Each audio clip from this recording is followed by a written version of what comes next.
Hi students, आप लोग को इसके पहले चैप्टर नंबर 6 का वीडियो गया था, रिडेम्पशन ऑफ डिवेंचर। ये कंपनी अकाउंट्स का चैप्टर लेके आए हैं, financial statement of company chapter 7। इसके पहले जितना भी वीडियो गया उसमें कोई दिक्कत हो तो कमेंट में आप लोग मेंशन जरूर करना, ताकि हमको भी तो लगे ना कि मेरा स्टूडेंट को कहीं ना कहीं दिक्कत हो रहा है। कहीं भी दिक्कत हो तो कमेंट में अवश्य मेंशन करना, ताकि हम प्रयास करेंगे कि नेक्स्ट वीडियो में और क्लियरिटी से उसको बताया जाए। हम बताते समय तक थोड़ा सा भी पॉइंट हम लोग कमी नहीं करते, लेकिन उसके बावजूद भी कहीं दिक्कत हो आप लोग कमेंट में जरूर मेंशन करना। ठीक, ये आप लोग का कंपनी अकाउंट्स का है, ये मोस्ट इंपॉर्टेंट ऑब्जेक्टिव है बाबू। 12th में भी 90% लाना है तो एकदम से इसको आंख खोल के एकदम से देखो क्या क्या करना है। एक company financial statement of company, इस यहाँ से 3 ऑब्जेक्टिव आता है लगभग। यहाँ से कितना ऑब्जेक्टिव लगभग आता है? 3 मार्क्स का यहाँ से ऑब्जेक्टिव आपको आता है। Financial statement of company chapter 7 से 3 नंबर का ऑब्जेक्टिव आता है। ये 3 नंबर यदि जिसको कवर करना है वही वीडियो के देखेगा। जो स्टूडेंट को लगता है कि हमको 3 नंबर कवर इस चैप्टर से करना है, वो वीडियो का अवश्य देखना। आपको 3 नंबर ऑब्जेक्टिव पकड़ा जाएगा यदि सही सही वीडियो को देखोगे। तब क्लास 12th का है। चलते हैं, देखिएगा, ये आप लोग का चैप्टर नंबर 7 है। इसका फर्स्ट ऑब्जेक्टिव क्या है हम आपको बता रहे हैं। देखिए, इसका फर्स्ट ऑब्जेक्टिव बहुत इंपॉर्टेंट ऑब्जेक्टिव है। देखिए, chapter number 7 financial statement of company बहुत इंपॉर्टेंट ऑब्जेक्टिव है। इसका 3 नंबर का ऑब्जेक्टिव कंफर्म आता है। देखिए, फर्स्ट क्वेश्चन क्या है? Balance sheet is a. बताइए बैलेंस शीट क्या है? Account, statement, a and B both, none of these. तो बैलेंस शीट सिंपली आपका क्या होता है? देखिए, बैलेंस शीट आपका सिंपली क्या है? एक स्टेटमेंट होता है। बैलेंस शीट क्या होता है? एक स्टेटमेंट। देखो, बिहार बोर्ड 2021 में आया हुआ क्वेश्चन है। बिहार बोर्ड 2021 में आया हुआ क्वेश्चन है। नेक्स्ट पॉइंट चलते हैं। Financial statement are the product of accounting process. बताइए, फिनेंशियल स्टेटमेंट आर द, देखिए, फिनेंशियल स्टेटमेंट पहले बोलते किसको है ये समझिए। फिनेंशियल स्टेटमेंट में 3 चीज आता है। प्रॉफिट एंड लॉस अकाउंट, इसी को बोलते हैं इनकम स्टेटमेंट या statement of profit and loss account. Profit and loss account, balance sheet. पहला आपका प्रॉफिट एंड लॉस अकाउंट, दूसरा क्या आता है? Balance sheet. बैलेंस शीट, ये बैलेंस शीट हमेशा कब बनाया जाता है? End of year. ये दोनों कब बनाया जाता है? At end of year. ये कब बनाया जाता है? साल के अंत में। ये लास्ट अकाउंट होता है। साल के शुरू में जर्नल एंट्री करते हैं, लेजर में करते हैं, ट्रायल बैलेंस बनाते हैं। ये दोनों साल के अंत में क्या बनाया जाता है? फिनेंशियल स्टेटमेंट हमेशा लास्ट प्रोसेस होता है, अंत में, साल के अंत में बनाया जाता है। चलिए देखिएगा, फर्स्ट आपको बोला है financial statement are the product of accounting process. First, none of these. देखिए, आपका इंड प्रोसेस होता है। ये कौन सा प्रोसेस होता है? इंड प्रोसेस होता है। नेक्स्ट पॉइंट चलते हैं। Financial statement disclose. Financial statement क्या दिखाता है आपको? देख लो, मॉनेटरी इंफॉर्मेशन। क्वालिटेटिव तो जाता ही नहीं है। ये क्वालिटेटिव का मतलब मेरा एम्प्लॉय बहुत इफिशियंट है, स्टाफ बहुत लेबोरियस है, मैनेजर बहुत टैलेंटेड है। ये आपको फिनेंशियल स्टेटमेंट में कभी भी नहीं दिखाई देता है। फिनेंशियल स्टेटमेंट में केवल रुपए पैसा का चीज दिखता है। Monetary information, qualitative, non monetary, all of this. ये नॉन मॉनेटरी मतलब नॉन मॉनेटरी कभी नहीं जाता है। केवल क्या जाता है? जो रुपए पैसा से रिलेटेड होगा केवल वही जाता है। नेक्स्ट पॉइंट देखें, प्रॉफिट और loss account is also called. Profit और लॉस अकाउंट को क्या कहते हैं? Operating profit, balance sheet, income statement, trading account. देखिए, ये जो ट्रेडिंग अकाउंट होता है ना, प्रॉफिट और लॉस अकाउंट का ही एक पार्ट होता है। ट्रेडिंग अकाउंट कौन बनाता है? मेनली जिसका काम होता है सामान को खरीदना, सामान को बेचना। ठीक ना? तो देखिए, अभी अभी हमने नाम बताया, इसका दूसरा क्या नाम है? Income statement. प्रॉफिट और लॉस अकाउंट का दूसरा नाम क्या है? इनकम स्टेटमेंट, या इसी को बोलते हैं स्टेटमेंट ऑफ प्रॉफिट और लॉस अकाउंट। ठीक ना? तो इसका सही आंसर आपको क्या हो जाएगा? देखिए, इसका सही आंसर क्या होगा? Income statement. चलिए नेक्स्ट क्वेश्चन चलते हैं, क्वेश्चन नंबर 5। यहाँ तक कोई दिक्कत हो तो आप लोग जरूर मेंशन करना कमेंट में। चलिए देखिएगा, under which head preliminary expenses are shown in balance sheet. बताइए, बैलेंस शीट के किस हेड में प्रीमिलरी एक्सपेंस को दिखाया जाता है? देखिएगा, non current assets, current asset, non current liability deducted from security premium reserve. देखिए इसको बोला कि under which head preliminary expense are shown in balance sheet.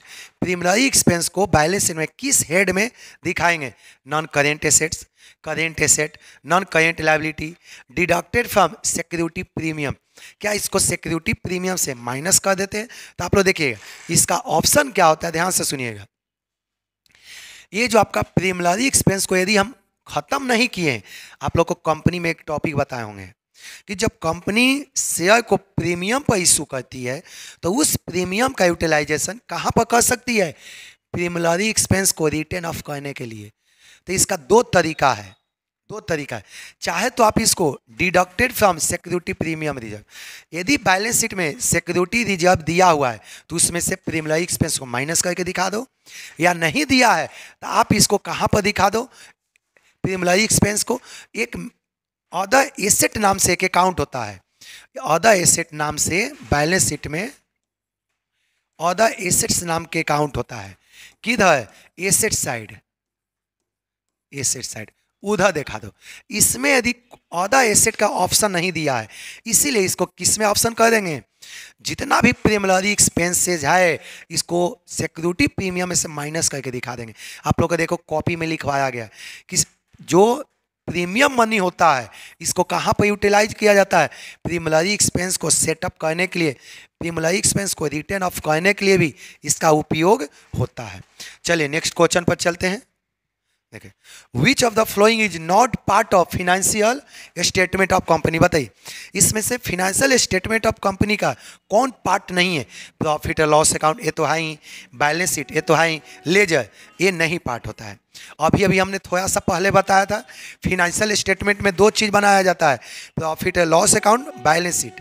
Ledger journal ये सब शुरू में बनाया जाता है, समझे? साल के अंत में केवल दो ही चीज़ बनता है, प्रॉफिट और loss account, balance sheet. Next question चलते हैं, देखिएगा under which heading of balance sheet is general reserve shown. ये बैलेंस शीट में किस में है? तो सबको पता है, रिजर्व एंड सरप्लस। चले देखो miscellaneous expenditure, share capital, reserve and surplus, non of the. ये तो सबको पता है कि कहां पर दिखता है? रिजर्व एंड सरप्लस में दिखता है। देख लीजिए करेंट एसेट्स, देखिए current assets on asset side of balance sheet of company include. देखो क्या बोला, current assets on asset side of balance sheet of company include. Current asset में क्या क्या शामिल होगा? सन्डरी डेटा सही है, कैश इन हैंड ये भी शामिल होता है, स्टॉक ये भी शामिल होता है। इसका सही आंसर क्या होगा? All of this. ये सब के सब करेंट एसेट्स है। चलिए नेक्स्ट क्वेश्चन। डेबिट, देखो debit balance of profit loss account will shown on. Debit balance क्या दिखाता है? तो जब प्रॉफिट और लॉस अकाउंट को डेबिट बैलेंस होगा वो लॉस दिखाता है। वो क्या दिखाता है? लॉस। देखते हैं ऑप्शन। एसेट, देखो क्या बोला, debit balance of profit and loss account will be shown on. देखो लॉस कब होता है? जब डेबिट साइड ज्यादा होता है, किससे? क्रेडिट से। प्रॉफिट कब होता है? जब आपका क्रेडिट साइड ज्यादा होता है, किधर से? डेबिट साइड से। तब जब लॉस हुआ इसको बैलेंस शीट में किधर दिखाते हैं? Asset side. अब प्रॉफिट हुआ तो बैलेंस शीट के, लॉस हुआ तो इसको एसेट साइड दिखाया जाता है, बैलेंस शीट के एसेट साइड। अब प्रॉफिट हुआ तो इसको किधर दिखाया जाता है? बैलेंस शीट के लायबिलिटी साइड। समझ में आ गया? किधर दिखाया जाता है? बैलेंस शीट के लायबिलिटी साइड। ऑप्शन देखो, asset side of balance sheet, liability side of balance sheet. C number देखे under the head reserve and surplus. अगला पॉइंट देखे under the head reserve and surplus as a negative item. हाँ ये भी कर सकते हैं। देखिए ये जो लॉस हुआ इसको बैलेंस शीट के एसेट साइड भी दिखा सकते हैं, दोनों तरीका है। बैलेंस शीट के यदि ऑप्शन में बैलेंस शीट के एसेट साइड है ये भी सही है, बैलेंस शीट के एसेट साइड भी दिखता है, या नहीं तो रिजर्व एंड सरप्लस में जाकर कैसे दिखा देंगे? माइनस में दिखा देंगे। ये दोनों तरीका है। चाहे तो बैलेंस शीट के एसेट साइड भी दिखा दो ये भी सही है, या नहीं तो रिजर्व एंड सरप्लस में माइनस में जाके दिखा दो। मान लें कि 10,000 माइनस में आया 10,000 कहाँ आया, लॉस, तो रिजर्व है सरप्लस में जाएंगे और 10,000 इसको ब्रैकेट में दिखा देंगे। बात बराबर है, चाहे तो इसमें दिखाओ चाहे इसमें दिखाओ, लेकिन कंपनी के लिए बेस्ट माना जाता है कि रिजर्व एंड सरप्लस में जाकर और उसको नेगेटिव में दिखा दो, माइनस में। कोई स्टूडेंट यदि इसमें दिखा दिया तो 100% सही है, बैलेंस शीट आपका एग्जैक्ट मैच कर जाएगा, कोई डिफरेंट नहीं होगा। तो इसका सही आंसर, यदि ये ऑप्शन दिया, यदि मान लो कि ऑप्शन नहीं रहता, मान लेते कि यहाँ पर नॉन ऑफ दीज रहता तो ऑप्शन ए सही हो जाता।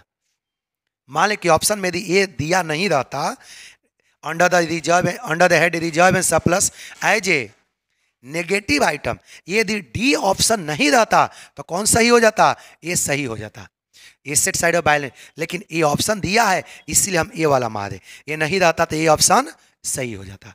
समझ में आ गया। चलिए क्वेश्चन नंबर 10, क्वेश्चन नंबर 10 देखिए, balance sheet provide information about financial position of the enterprise. सही है, ये फिनेंशियल पोजीशन को दिखाता है। देखिए बैलेंस, और वही जब प्रॉफिट एंड लॉस अकाउंट बोलता तो परफॉर्मेंस को दिखाता है। चलिए एट ए टाइम, देखो at a point of time, over a period of time, देखिएगा for a period of time, none of the. Balance sheet देखना, बैलेंस शीट हम लोग बनाते हैं तो याद करो क्या लिखते हैं, एज ऑन 31 मार्च 2023-24। जो यहाँ पर लिखने के स्टाइल देखो किस तरह से बैलेंस शीट लिखते हैं, एज ऑन, समझा गया। और वही जब प्रॉफिट एंड लॉस अकाउंट बनाते हैं ना तो लिखते हैं फॉर द ईयर इंडेड इतना, ये यहाँ पर लिखते हैं एज ऑन। एज ऑन मतलब किसी पर्टिकुलर डेट पर। बैलेंस शीट बनाते समय क्या लिखा जाता है, बैलेंस शीट एज ऑन इतना। इसका मतलब बैलेंस शीट हमेशा किसी पर्टिकुलर डेट पर बनता है। बैलेंस शीट क्या पर बनता है, किसी पर्टिकुलर डेट पर बनता है। तो इसका सही आंसर क्या होगा, at a point of time. इसका सही आंसर क्या होगा, ए होगा। चलिए next point 11 number, which of the following is the element of financial statement. बताइए फाइनेंशियल स्टेटमेंट का इसमें से कौन एलिमेंट है। बैलेंस शीट ये तो है ही, सब कोई जाना है। प्रॉफिट और लॉस अकाउंट आपका ए भी है। चलो ए एंड बी बोथ, तो इसका सही आंसर क्या होगा, सी होगा। चलते हैं क्वेश्चन नंबर 12, फाइनेंशियल स्टेटमेंट्स बताओ। फाइनेंशियल स्टेटमेंट क्या है, ये देखो बिहार बोर्ड 2022 में आया है बाबू। देख चौवा सब समझ जाओ थोड़ा सा, अब लास्ट सीजन चला एकदम से कॉन्फिडेंस में रहिए। चलिए देखिएगा फाइनेंशियल स्टेटमेंट आए, फाइनेंशियल स्टेटमेंट क्या है, anticipated facts, record facts. Record मतलब जिसमें सिस्टमेटिक रिकॉर्डेड होता है, आते देखिएगा। देखो एस्टिमेटेड फैक्ट, देखो पहला नंबर तो बैलेंस शीट कभी भी एस्टिमेट के आधार पर नहीं बनाया जाता है, कभी भी नहीं। बैलेंस शीट अनुमान के आधार पर कभी नहीं बनता है, एग्जैक्ट फैक्ट के आधार पर क्या है। जैसे मैं आप कोई बोले कि आपका बिल्डिंग 20 लाख का है तो 20 लाख रिकॉर्ड होगा। कोई बोलेगा कि मेरा बिल्डिंग लगभग 25 लाख का है तो लगभग चीज़ यहाँ पर नहीं होता है। बैलेंस शीट में हमेशा रिकॉर्डेड फैक्ट होता है, एग्जैक्ट फैक्ट होता है। देखिए नॉन ऑफ दी, तो इसका सही आंसर क्या होगा, रिकॉर्डेड फैक्ट। जितना रिकॉर्डेड होता है एग्जैक्टली वही बैलेंस शीट कभी भी एस्टिमेट या एंटीसिपेटेड नहीं होता है।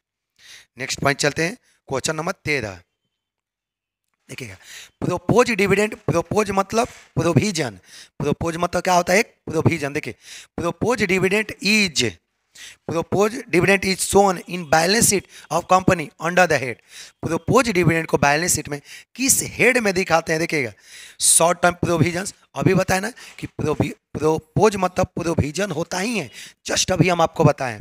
शॉर्ट टर्म प्रोविजन रिजर्व में सरप्लस नहीं, इसमें तो जाता ही नहीं है।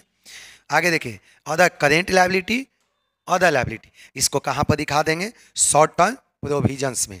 चलिए यहाँ तक किसी को कोई डाउट नहीं है, डाउट होता आप लोग जरूर मेंशन करना। चलिए आते हैं सीधे टॉपिक पर। देखिए क्वेश्चन क्या है, देखिए इक्विटी, ध्यान से देखिए इक्विटी रुपी 90,000, कंपनी का इक्विटी से कितना है 90,000। लायबिलिटी रुपीज 60,000, लायबिलिटी कितने से 60,000। प्रॉफिट 20,000, तो टोटल एसेट्स आप जान ही रहे हैं कि टोटल एसेट इक्वल टू क्या होता है, टोटल लायबिलिटी। तो सारा लायबिलिटी को ऐड कर दो, 90,000 प्लस आपका लायबिलिटी 60,000 प्लस 20,000, सबको ऐड कर दो, यही आ जाएगा टोटल एसेट। 9 6 15 और 2 17, 1,70,000। अब देखो 1,70,000 ऑप्शन में ढूंढो, देखो आपका सही आंसर क्या होगा, ये होगा। टोटल एसेट कितना होगा, 1,70,000। कोई दिक्कत। आते हैं नेक्स्ट टॉपिक पर। देखें, according to company act 2013 balance sheet of company is prepare as per, इसको एकदम से इंपॉर्टेंट बना लेना, ये हमेशा ऑब्जेक्टिव आता है। कंपनी एक्ट 2013 के द्वारा बैलेंस शीट किस शेड्यूल के द्वारा बनाया जाता है। देखो, part 2 of schedule 3, part 1 of schedule 3, part 2 of schedule 6, part 1 of schedule 6। ये जो बैलेंस शीट होता है पार्ट 1 के द्वारा बनाया जाता है। और जब वही statement of profit and loss आता तो statement of profit and loss part 2 के द्वारा बनाया जाता है। अब बैलेंस शीट किसके द्वारा बनाया जाता है, देखिए बैलेंस शीट शेड्यूल 3 पार्ट 1 के द्वारा बना। एक कॉपी में भी लिखवाया गया होगा आप लोग को, आप लोग कॉपी में चेक कीजिए जाके, सब एक एक करके लिखवाया होगा। बैलेंस शीट पार्ट 1 शेड्यूल 3 के द्वारा बनाया जाता है, कंपनी एक्ट 2013 के द्वारा। चलिए आते हैं क्वेश्चन नंबर 16 पर। देखिए, द रिजर्व विच इज, देखिए the reserve which is created for particular purpose, बोला कि वैसा रिजर्व जो निश्चित उद्देश्य के लिए बनाया जाता है। And which is charge against revenue is called, इसको प्रोविजन कहते हैं। जब किसी पर्टिकुलर एक्सपेंस के लिए रिजर्व बनाते हैं, जैसे हमको लग गया कि स्टाफ को लगता है कि एक्सीडेंट हो जाएगा, मान लीजिए कि फैक्ट्री में आप फैक्ट्री खोल दिए, आपको लगता है कि स्टाफ को एक्सीडेंट होगा, उसके लिए कुछ रुपया हमको बचा के रखना है। तो देखिए हम पर्टिकुलर काम के लिए रख रहे हैं, आपको संभावना है कि लगता है कि स्टाफ का एक्सीडेंट हो जाए या कुछ हो जाए, तो उसके लिए कुछ पैसा बचा के रखें। देखिए आप कुछ पैसा बचा रहे हैं किसी पर्टिकुलर काम के लिए, तो जब किसी पर्टिकुलर काम के लिए आप पैसा बचा के रख रहे हैं रुपया, उसको प्रोविजन बोलते हैं। रिजर्व किसको बोलते हैं, जब वह उस चीज़ के लिए पैसा रख रहे हैं जिसके बारे में आपको कोई ज्ञान नहीं हो। हम पैसा मान लें कि घर में हम लोग कुछ रुपया रखते हैं ताकि अचानक कुछ हो गया तो उस पैसा को इस्तेमाल करेंगे, लेकिन हम किसी पर्टिकुलर चीज़ के लिए पैसा रखते हैं, वो प्रोविजन होता है। देखो यही बोला है आपको, ये क्वेश्चन यही बोला है, द रिजर्व विच इज, देखो the reserve which is created for a particular purpose, देखो बोला है कि पर्टिकुलर पर्पस के लिए, and which is charge against revenue, और रेवेन्यू के विरुद्ध होता है। चार्ज अगेंस्ट रेवेन्यू मतलब ये जो रिजर्व क्रिएट होता है कहाँ से होता है, इनकम से होता है। कहाँ से क्रिएट होता है, इनकम से, तो उसको क्या बोलेंगे, देखिए capital reserve, general reserve, secret reserve, specific reserve, या इसी को बोलते हैं प्रोविजन भी। इसी को क्या बोल देंगे, प्रोविजन भी। तो इसका सही आंसर क्या होगा, स्पेसिफिक। ये तो नामे दे दिया कि जब कोई खास काम के लिए रिजर्व रखेंगे उसको स्पेसिफिक रिजर्व बोलेंगे। 17 annual report is issue by company to its, annual report company किसको इशू करती है, देखिए डायरेक्टर्स को, ऑडिटर्स को। देखिए एनुअल रिपोर्ट बनाता कौन है, डायरेक्टर, मैं ऑडिटर, मैनेजर, सब मिल के बनाता है। कंपनी के साल के अंत में एक एजीएम होता है। साल के अंत में कंपनी में क्या होता है, एजीएम, एजीएम, इसका फुल फॉर्म होता है एनुअल जनरल मीटिंग। प्रत्येक कंपनी साल में के अंत में एट एंड ऑफ ईयर एक मीटिंग करती है, उसका नाम क्या है, एजीएम, एनुअल जनरल मीटिंग। इसी मीटिंग में सारा शेयर होल्डर आता है, ऑडिटर आता है, डायरेक्टर आता है, और कंपनी का जितना भी परफॉर्मेंस है सबको दिया जाता है। इसी मीटिंग में शेयर होल्डर, जनरली साल के बीच में शेयर होल्डर नहीं आता है, जब जरूरी होता है तभी आता है, लेकिन साल के बीच में आने का उनका कोई मकसद नहीं होता है। लेकिन साल के अंत में एक मीटिंग होता है एजीएम, उसमें जितना भी शेयर होल्डर होता है वो सब कोई आता है। और जो भी एनुअल रिपोर्ट होता है इस मीटिंग में किसको सौंपा जाता है, शेयर होल्डर को। ये जो एनुअल रिपोर्ट है साल के अंत में किसको दिया जाता है, शेयर होल्डर को, इसी मीटिंग में दिया जाता है। आप लोग इसका फुल फॉर्म ही लिख लेना, मे भी आप लोग को ऑब्जेक्टिव आ जाए, एनुअल जनरल मीटिंग। चलिए अगला क्वेश्चन चलते हैं। The profit loss disclose by accounts of a company is, देखिए transfer to share capital account, shown under the head current liability and provision, shown under the head reserve, ये तो दे ही दिया इसमें पढ़ना क्या है, जितना भी प्रॉफिट और लॉस होता है सब के सब कहां पर ट्रांसफर किया जाता है, रिजर्व एंड सरप्लस में। चलिए नेक्स्ट क्वेश्चन 19 नंबर देखिए, the assets of company is classified as, company का एसेट को किस कैटेगरी में बांटते हैं, fix assets and non fix asset. आगे देखिए, tangible and intangible, current non current assets, current asset, इनमें से देखो नॉन ऑफ दीज। तो देखिए आप लोग बैलेंस शीट आप लोग पढ़े होंगे, देखिएगा ये लिखा है fix asset non fix asset. Balance sheet बनाते आप लोग के देखिए फॉर्मेट भी बताए होंगे, बैलेंस शीट में कभी भी फिक्स एसेट और नॉन फिक्स एसेट का बैलेंस शीट में फॉर्मेट नहीं रहता है। उसका फॉर्मेट क्या लिखा जाता है, नॉन करेंट एसेट्स। आप लोग बैलेंस शीट का फॉर्मेट देखो लिखवाया गया है, और current asset. Non current asset मतलब फिक्स एसेट्स, समझ में आ गया। नॉन करेंट एसेट मतलब वैसा एसेट जो करेंट नहीं है। तो बैलेंस शीट आप लोग देखोगे ना तो वहां पर देखना इस तरह के कैटेगरी लिखवाया गया है, non current asset, current asset, ऊपर नॉन करेंट एसेट, नीचे करेंट एसेट।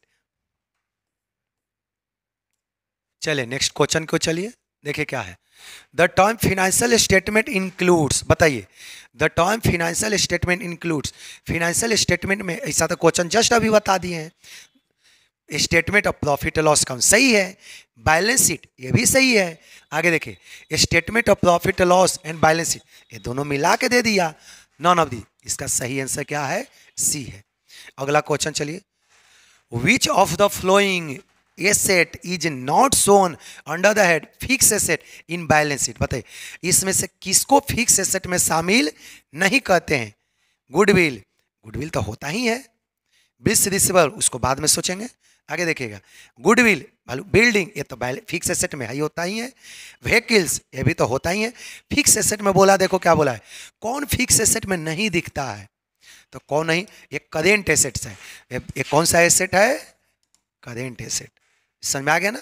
चलिए आते हैं सीधे टॉपिक पर 22 देखिए, security premium account is shown in balance sheet under that, ये तो आप जान ही रहे कि प्रॉफिट हो, रिजर्व हो, सिक्योरिटी प्रीमियम हो, ये सब बैलेंस शीट में किस हेड में दिखता है, रिजर्व एंड सरप्लस।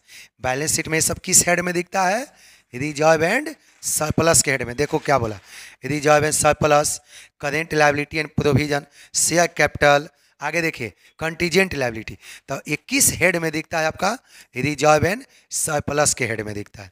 चलिए नेक्स्ट पॉइंट चलते हैं, देखिए देखिए debentures are shown in the balance sheet under the head, debenture balance sheet में, डिवेंचर लॉन्ग टर्म लोन होता है, याद रखना। डिवेंचर बैलेंस शीट क्या देखते होता है, लॉन्ग टर्म लोन। तो हमेशा बैलेंस शीट में किस हेड में दिखता है, long term loan. Long term loan किसको बोलते हैं, ये बोरोइंग मतलब होता है लोन, बोरोइंग मतलब सिंपल क्या होता है, लोन, ठीक ना। लॉन्ग टर्म लोन किसको बोलते हैं, जो एक साल के बाद रिफंड किया जाता है। लॉन्ग टर्म लोन किसको बोलते हैं, जो एक साल के बाद लौटाया जाता है। समझ में आ गया ना। चलिए तो देखो, short term loan, long term borrowing, current liability, share capital, ये बैलेंस शीट में किस हेड में दिखता है आपका, लॉन्ग टर्म बोरोइंग में दिखता है। चलिए क्वेश्चन नंबर 23 कंप्लीट। चलिए क्वेश्चन नंबर 24 देखिए क्या कहा, which section of the company act 2013 tax compulsory for every company to keep proper books of account, बोला कि किस सेक्शन के अनुसार कंपनी को प्रॉपर बुक्स ऑफ अकाउंट बनाना आवश्यक होता है। देखो सेक्शन 128, सेक्शन 129, सेक्शन 212, सेक्शन 213। तो देखो ये बैलेंस शीट में क्लियर लिखा हुआ है आपका 128 के द्वारा ये प्रत्येक कंपनी को books of account banana compulsory है। ये सेक्शन 128 क्लियर बोलता है कि प्रत्येक कंपनी को books of account banana compulsory है। डिविडेंड इज यूजुअली पेड, बताइए डिविडेंड यूजुअली पेमेंट किया जाता है ऑन ऑथराइज कैपिटल, नहीं कभी नहीं। डिविडेंड हमेशा किस पर पेमेंट किया जाता है, पेड अप कैपिटल पर। हमेशा किस पर पेमेंट होता है, पेड अप। एक कॉपी में भी लिखवाया गया होगा आप लोग को एक एक करके। Authorise capital on issue called up, नहीं, ये किस पर पेमेंट किया जाता है, समझा गया, पेड अप कैपिटल पर। हमेशा डिविडेंड किसके आधार पर मिलता है, पेड अप कैपिटल के आधार पर। चलिए नेक्स्ट क्वेश्चन 26 देखिए, amount set aside to meet losses due to bad debts is called reserve, provisions, liability, none of the. देखिएगा क्या बोला, amount set aside to meet, माने वैसा अमाउंट जो लॉस को सेटअप करने के लिए बनाया जाता है उसको क्या बोलेंगे, वैसा अमाउंट जो रिजर्व के रूप में रखते हैं लॉस को सेटअप करने के लिए। अमाउंट को किसके रूप में रखते हैं, रिजर्व के रूप में। किस लिए, लॉस को सेटअप करने के लिए। उसको किस नाम से जानते हैं, तो उसको प्रोविजन के नाम से जाना जाता है। उसको किस नाम से जानते हैं, प्रोविजन के नाम से। चलिए क्वेश्चन नंबर 27, अगला क्वेश्चन देखिए 27 क्या कह रहा है, विच section of the company act govern the preparation of final account of company. बताइए किस अकाउंट के द्वारा, किस सेक्शन के द्वारा फाइनल अकाउंट कंपनी का हम लोग बनाते हैं, किस सेक्शन के द्वारा कंपनी के फाइनल अकाउंट हम लोग बनाते हैं। सेक्शन 129, देखिएगा सेक्शन 130, सेक्शन 214, सेक्शन 215। देखिए ये आप ही बताए हैं, ये बोलता है कि कंपलसरी बनाना है, लेकिन किस सेक्शन के द्वारा बनाया जाता है। तो जब बोला कि कंपलसरी किसके द्वारा बनाना है तो 128, और किस सेक्शन के द्वारा बनाया जाता है तो सेक्शन कितना होगा आपका 129। कोई दिक्कत। चलिए नेक्स्ट पॉइंट, यहां तक तो किसी को डाउट नहीं है। 28 देखिए नेक्स्ट क्वेश्चन क्या है, which section of company act required that the balance sheet and statement of profit and loss are prepared in prescribed form। बताइए ये किस सेक्शन में लिखा है कि बैलेंस शीट इस फॉर्मेट में बनाना है। किस सेक्शन में लिखा है कि बैलेंस शीट को इस सेक्शन, अभी अभी हम आपको नीचे बताए हैं कि 129 सेक्शन में लिखा है कि बैलेंस शीट आपको इस तरह से बनाना है। अभी अभी जस्ट इसके पहले क्वेश्चन बताए हैं कि 129 सेक्शन में लिखा है कि बैलेंस शीट आपको इस फॉर्मेट में क्या करना है, बनाना है। Section 130, section 210, section 129। चलिए नेक्स्ट पॉइंट देखिएगा, the prescribe form of the balance sheet is given in which schedule of company act. बताइए किस शेड्यूल में, अभी जस्ट ऐसा क्वेश्चन बताएं। देखिए देखिए पार्ट 2 नहीं, देखो पार्ट 3 नहीं, देखिए पार्ट ए नहीं, आगे देखिए ये नहीं, आपको देखिए क्या बोला है आपका। देखिए the prescribe form of balance sheet is given in which schedule, आपको शेड्यूल के बारे में पूछा है। तो शेड्यूल कितना, 3, पार्ट 1। एक कॉपी अभी जस्ट ऐसा क्वेश्चन बताएं, ये शेड्यूल 3 पार्ट 1 देख लो।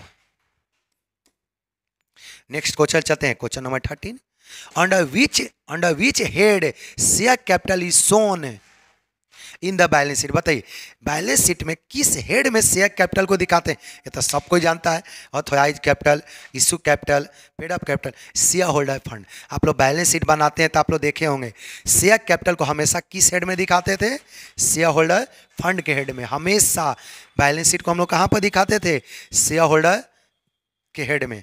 अगला पॉइंट देखिए, the term current asset does not include. बताइए इसमें से करेंट एसेट कौन नहीं है, स्टॉक ये तो है ही, डेटा भी है, नॉन ऑफ दी। का करेंट एसेट नहीं है, का फिक्स एसेट्स में आता है। का कौन सा एसेट में आता है, फिक्स एसेट्स, ये लंबे समय तक चलता है। चलिए नेक्स्ट पॉइंट देखिएगा, fix assets are shown at. बताइए फिक्स एसेट को किस वैल्यू पर हमेशा दिखाया जाता है, रियलाइजेबल वैल्यू। रियलाइजेबल वैल्यू किसको बोलते हैं, वैसा वैल्यू जिस पर जब चाहे तब मार्केट में बेच सकते हैं।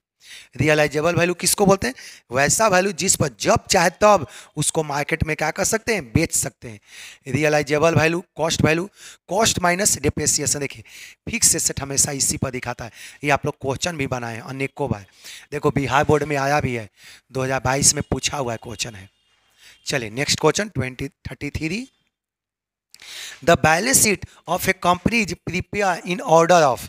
बताइए balance sheet of company is prepare in order of liquidity, देखो permanence, partly both, none of the. तो देखिए बैलेंस शीट हमेशा किस ऑर्डर में बनाया जाता है आपका, देखिए परमानेंस।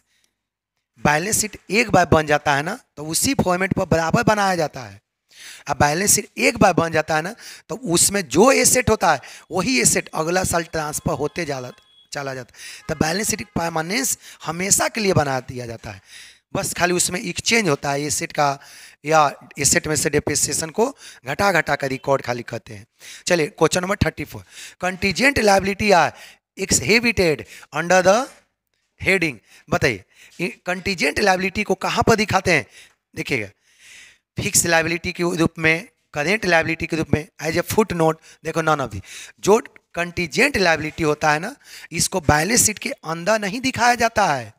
मान लीजिए बैलेंस शीट हमने बना दिया, एक कंपनी का बैलेंस शीट बन गया, एक कंपनी का बैलेंस शीट क्या हो गया? बन गया।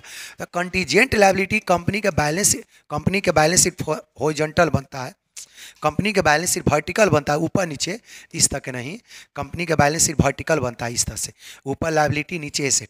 तो देखिए तो कंटीजेंट लायबिलिटी बैलेंस शीट के अंदर नहीं बनाया जाता है। मान लीजिए बैलेंस शीट बन गया, तो बैलेंस शीट के अंदर नहीं बनाया जाता है, इसके नीचे नोट करके लिखा जाता है। ये बैलेंस शीट बन गया, इसके नीचे लिखा जाता है कंटीजेंट लायबिलिटी को। तो ये बैलेंस शीट हमेशा फुट नोट में दिखता है। फुट नोट मतलब ये बैलेंस शीट बन गया, इसके नीचे दिखाया जाता है। तो कंटीजेंट लायबिलिटी को हमेशा कहाँ पर दिखाएंगे? फुट नोट में। फुट नोट किसको बोलते हैं? ये फॉर्मेट के नीचे वाले पार्ट को बोलते हैं फुट नोट। चलिए क्वेश्चन नंबर 35 देखिए क्या बोला है। Provision for provident funds is shown in balance sheet of company under the head. ये लायबिलिटी है, लायबिलिटी में दिखेगा। चलिए और ऊपर करना पड़ेगा इसको 35। देखिएगा रिजर्व एंड सरप्लस नहीं, non current liability, current liability, contingent liability. अगला पॉइंट चलिए देखिए, under which section of the company act 2013 financial statement of company are prepare. किस सेक्शन, देखो ये 3 बार क्वेश्चन आ गया, यही क्वेश्चन कितना बार पूछ दिया? 3। किस सेक्शन के द्वारा बनाया जाता है? तो सेक्शन 129। अब बोलता है कि किस सेक्शन को द्वारा कंपलसरी बनाया जाता है? तो सेक्शन 128। चलिए नेक्स्ट क्वेश्चन देखिए, according to which part of schedule 3 of section 129 of Indian Company Act, Indian company have to prepare balance sheet। कितने पार्ट के द्वारा? तो अभी बताएं पार्ट 1, ऐसा क्वेश्चन जस्ट अभी बताए हैं। Part 1 schedule 3। यदि प्रॉफिट एंड लॉस अकाउंट बोलेगा तो प्रॉफिट एंड लॉस अकाउंट आपका पार्ट 2 शेड्यूल 3। इस ये बैलेंस बनता है, बैलेंस शीट ये बनता है प्रॉफिट एंड लॉस अकाउंट। ठीक, चलिए question number 38, balance sheet of company में be prepare in. Balance sheet of company कैसे बनाया जाता है देख लीजिएगा। हॉरिजॉन्टल तो बनता नहीं है, वर्टिकल नॉन ऑफ दीज। आगे देखिएगा कंपनी का बैलेंस शीट हमेशा वर्टिकल बनता है, अभी आपको बताए हैं।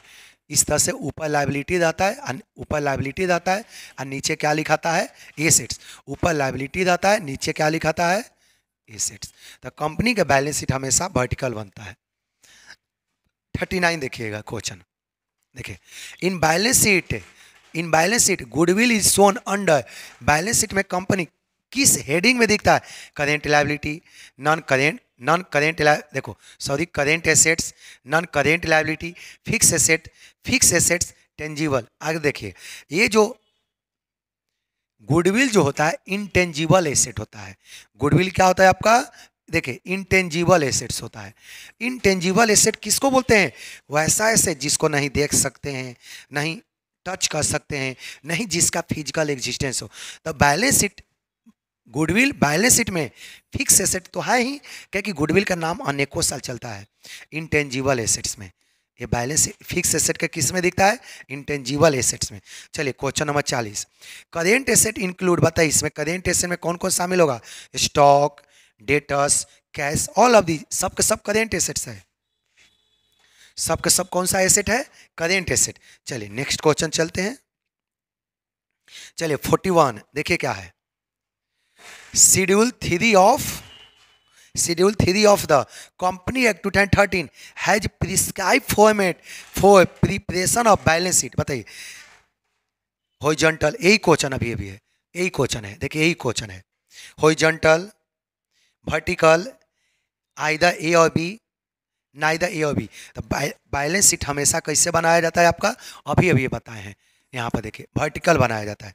बैलेंस शीट आपको यही बोला है कि बैलेंस शीट किस फॉर्मेट में बनाया जाता है, हमेशा वर्टिकल फॉर्मेट में। देखिए क्या, part 1 schedule 3 of company act 2013 prescribe format of, इसमें एक एक क्वेश्चन बार बार पूछ रहा है। पार्ट 1 और शेड्यूल 3 में क्या बनाया जाता है, बैलेंस शीट आपका पूछा है। ये बार बार इसलिए ऑब्जेक्टिव दिए हैं ताकि प्रैक्टिस हो सके, बार बार इसलिए ऑब्जेक्टिव दिए हैं, ये बहुत बार रिपीटेड है, इसीलिए एक ही क्वेश्चन को 2-3 बार हमें रिपीट कर करके दिए हैं ताकि आपको जल्दी से जल्दी याद हो सके। चलिए 43 question, which of the following does not belong to the category of fix asset, बताइए इसमें से कौन फिक्स एसेट नहीं है। Loose tools, machine, land building, furniture. Loose tools, बाकी सब फिक्स एसेट है, मशीन भी फिक्स एसेट है, लैंड बिल्डिंग भी फिक्स एसेट्स है, फर्नीचर भी फिक्स एसेट्स है। फिक्स एसेट केवल कौन नहीं है, लूज टूल्स फिक्स एसेट नहीं है। नेक्स्ट क्वेश्चन देखिएगा 44, joint stock company can present its balance sheet, बताइए joint stock company can present its balance sheet in any way the company like as per schedule of company act. ऐसा नहीं, आगे पहले देख लेते, in way share holder like, in way debenture holder नहीं, company का balance sheet already बनाया हुआ है। कहाँ पर, कंपनी एक्ट में। अपने मन से बैलेंस शीट आप नहीं बना सकते हैं, कंपनी के बैलेंस शीट का फॉर्मेट कंपनी एक्ट में पहले से ही वर्टिकल बनाया हुआ है। ऊपर लायबिलिटी होता है और नीचे क्या होता है, एसेट्स, और यहाँ पर लायबिलिटी होता है, नीचे एसेट्स होता है। कंपनी का बैलेंस शीट ऑलरेडी कहाँ पर लिखा हुआ है, कंपनी एक्ट में लिखा हुआ है। अपने मन से हम लोग फॉर्मेट कभी नहीं बना सकते हैं।